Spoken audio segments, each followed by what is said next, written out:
Hello everyone, welcome to day 22 of my 30-day weight loss challenge. So, today I started my day with 45 minutes of walk and 45 minutes of strength training. After that, relaxed for some time and had methi seed water and amla turmeric shot as my routine.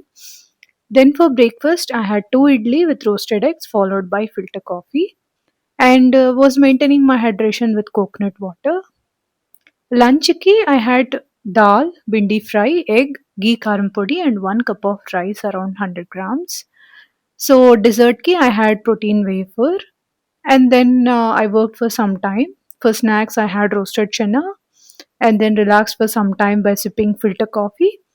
ఈ రోజు యాక్చువల్‌గా working day నాకు. But మాకు holidays season కాబట్టి work ఎక్కువ లేదు. So, అలా chill అవుతూ, మధ్యలో రెస్ట్ తీసుకుంటూ అండ్ మధ్యలో వర్క్ చేసుకుంటూ సో, అలా I was spending my day.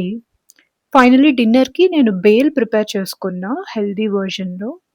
Then I completed my dinner with this. That's all. Thanks for watching. See you tomorrow. Bye.